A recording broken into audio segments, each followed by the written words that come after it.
हाँ बोल।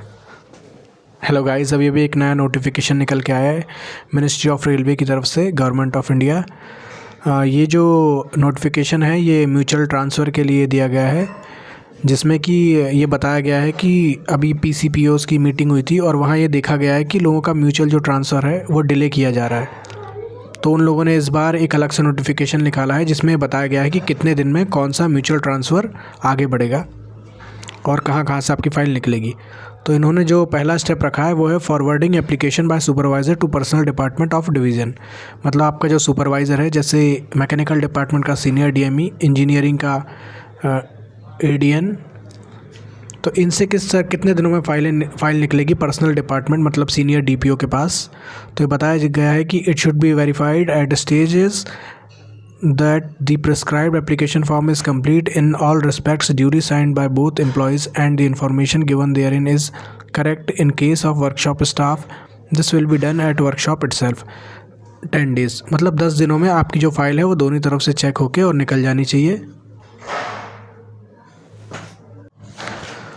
तो 10 दिनों में आपकी फ़ाइल आपके सुपरवाइज़र से डिपार्टमेंट ऑफ पर्सनल पे पहुंच जानी चाहिए।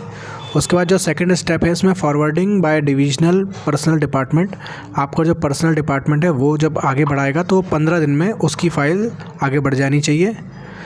इन दोनों में एक और चीज़ देखने वाली है कि जो वर्कशॉप है उसके लिए कहा गया है कि उनका सारा काम वर्कशॉप में ही होगा। उसके बाद हमारे पास थर्ड स्टेप आता है जिसमें है forwarding by headquarter personnel department on receipt of the application duly forwarded from divisional workshop, the headquarter personal department office will forward it to zonal railway concerned। मतलब अब आपकी फ़ाइल हेडक्वार्टर पर्सनल डिपार्टमेंट से आपके zonal पे जाएगी, जो कि division से जो जोनल पे जाने वाली चीज़ें हैं उसके दिन दिए गए हैं 15। Conveying of acceptance, the counter part headquarter to issue their acceptance to forwarding headquarter. तो 10 दिन में आपकी फ़ाइल एक्सेप्ट हो जाएगी, ऐसा कहा गया है। इश्यू ऑफ ट्रांसफ़र ऑर्डर, आपका जो ट्रांसफ़र ऑर्डर है वो 10 दिनों में आ जाना चाहिए। Dispatch of LPC and service record, आपके जो सर्विस रिकॉर्ड्स हैं और जितनी भी बाकी चीज़ें हैं इनका काम आपका 15 दिन में हो जाएगा।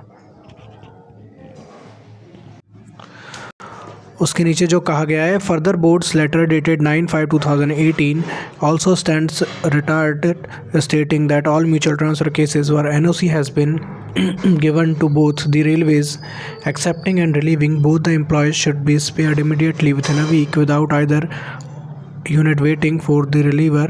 In addition, it is directed that in the event of any doubt the senior person shall necessarily be relieved first within a week of issue of mutual transfer orders. इसका मतलब है कि 9/5/2018 को, जिसमें कहा गया था कि जब आपको एनओसी मिल जाए दोनों तरफ से, तो जो आपके एम्प्लॉयज़ हैं उन्हें आप 1 हफ़्ते के अंदर ही रिलीव कर देंगे। और अगर ऐसा कुछ इशू आ रहा है, डाउट है, तो सीनियर पर्सन को पहले रिलीव कर दिया जाएगा। तो ये एक नया नोटिफिकेशन है जो 1/12/2023 को आया है म्यूचुअल ट्रांसफ़र के रिलेटेड। Thank you.